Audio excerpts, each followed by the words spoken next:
They said he could not be the Messiah for a second reason. Oh, we saw him die. He died before our very eyes. He never ruled the world. And so he could not have been the Messiah. And so the Jews are waiting for a Messiah to come. And they know that Allah is not like Washington. When Allah gives His word, He keeps His word. The Christian view is that the return of Jesus is close. Close. And so they are living in Akhir Zaman. The Jewish view is that the advent of the Messiah that they're waiting on is close. Close. So they believe that they are in Akhir Zaman.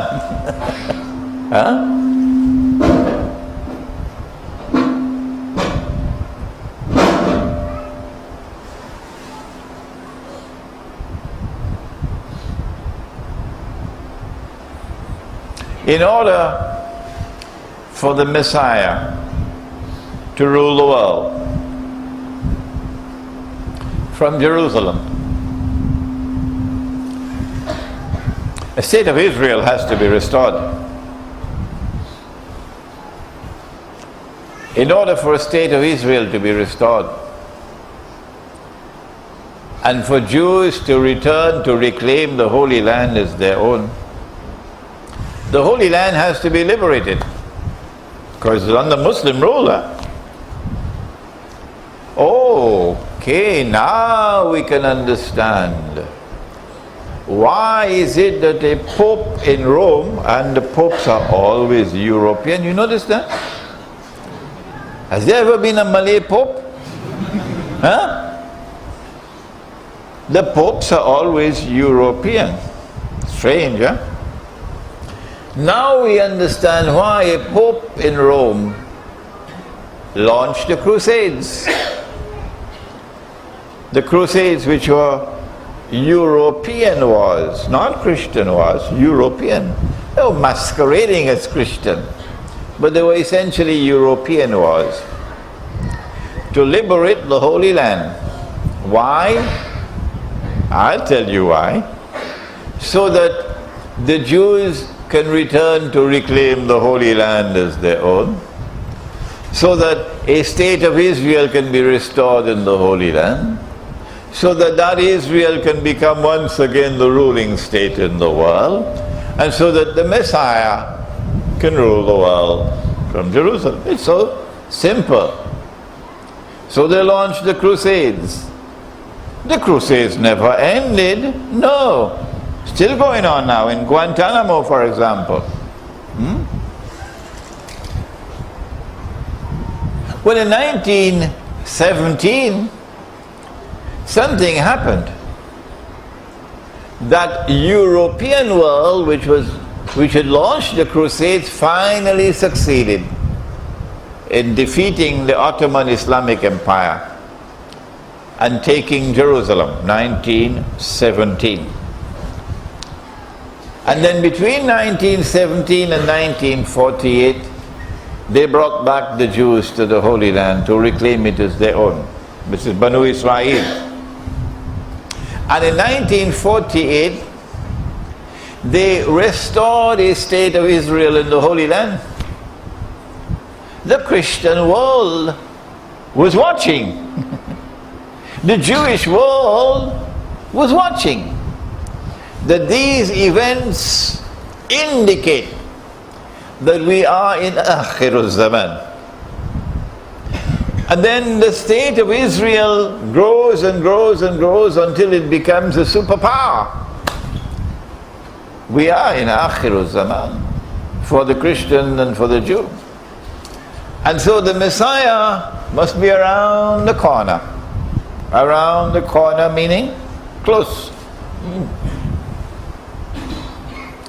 So both the Christian and the Jewish view coincide now, except that the Christians say that the Messiah is coming back. Whereas the Jew says, no, that's not the Messiah, the true Messiah is coming.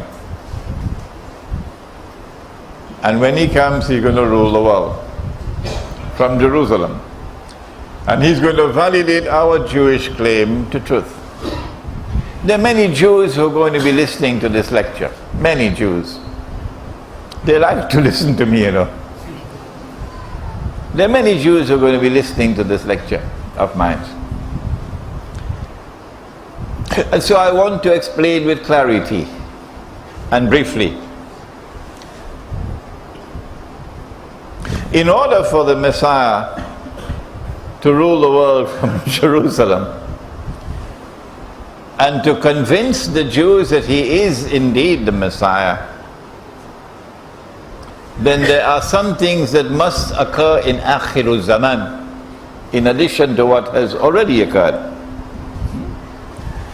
We have mentioned in previous lectures two things. Tonight we'll mention a third. For example, we said that in the Torah someone did some rewriting.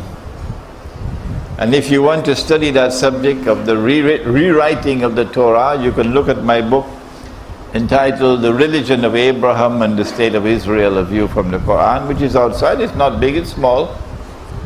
Or a better book would be Richard Friedman's book, Who Wrote the Bible. When you come to listen to my lectures, you must bring your notebook and pen. I don't see your notebooks and pens. Who Wrote the Bible by Richard Friedman. Try to get that book and read it.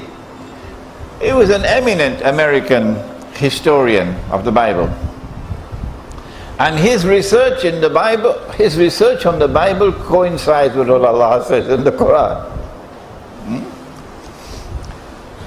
When they rewrote the Bible, they put into the Bible, in the Torah, that the Holy Land extends from the river of Egypt, which is the Nile, to the river Euphrates, which is a lie. It's false. But it's there.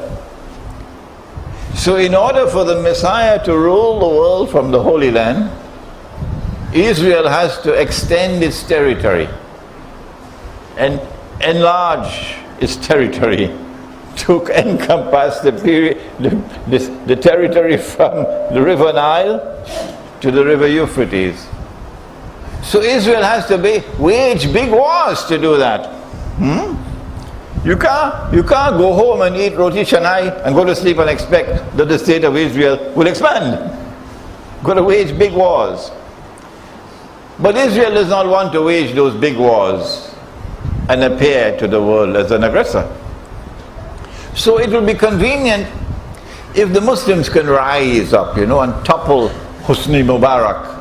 Rise up and topple this fella in Tunisia. Rise up and topple the fella in Yemen and so on. So that the world will see Islam rising. And then elections in Egypt and an Islamic government comes to power in Egypt. So that Israel can say, Islam is now threatening Israel. And Islam is now menacing the world. So when Israel wages a big wars, it would appear as though Israel is merely defending herself and saving mankind from Islam. See? Those big wars are coming. It should not be more than a year or two from now. When you see those big wars, you know, here is concrete evidence of Akhirul Zaman. Secondly, Israel cannot rule the world, and the Messiah cannot say, I am the Messiah from Jerusalem, if you're still using this bogus and fraudulent and utterly haram paper currency. Every Jew knows that that is haram. Every Jew knows that real money is gold and silver coins. Every Jew knows that. The gold dinar and silver dirham. And the temple in Jerusalem used to mint its own coins. Every Jew knows that. Because they did not accept the Roman money because of the head on it, graven image. So Israel has to bring back gold and silver coins as money. And therefore the Western world is going to bring back gold and silver coins as money. We are passing now the stage of paper currency. And we've already moved into the world of electronic money.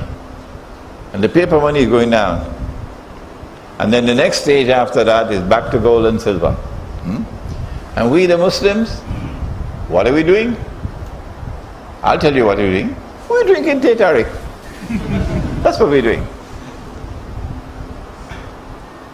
I could use harsher language than that, you know.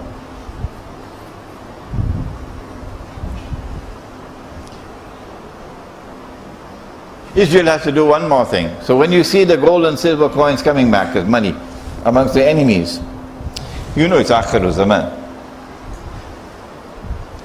One more thing and we stop for the azan.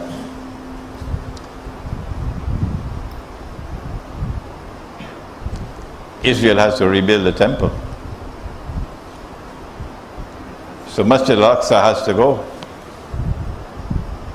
And they've already prepared the way by using every electronic device that they have to portray the dome of the rock as Masjid al-Aqsa. They've already destroyed the foundations. And so don't be surprised when a very convenient earthquake occurs and the masjid is reduced to rubble. And then they rebuild the temple. When you see that happening, you know it's Akhirul Zaman. So there are many indicators by which we can tell the Jewish and Christian world is now absolutely convinced that the Messiah is coming. We had the Buddhist and the Hindu view of history as cyclic, moving in cycles. We then had the Christian and the Jewish view of a golden age, and then movement downwards, linear movement, until history ends with the return of the golden age. And all four are of the view that the end of history is close. Now let us turn to another religion. It is a religion, I believe. Modern, Western, secular civilization. Its greatest historian appears to be the German philosopher Friedrich Hegel, who spelled out the Western conception of history. That history moves in this way, that there is a thesis and it is opposed by an antithesis, and then these two are reconciled in a synthesis. So we're moving upwards constantly, like a pyramid. Well, we were in a pyramid recently in, was it? Sunway. Sunway Pyramid. This movement of thesis, antithesis being reconciled in synthesis would have us believe that history is moving constantly upwards, progressing, and that the latest is the best. When Western civilization emerged, therefore, it represented the synthesis. What is the Malay word for synthesis? You don't have a word in Malay? No. Huh? What is it? Synthesis. Oh, Malay, so synthesis is a Malay word.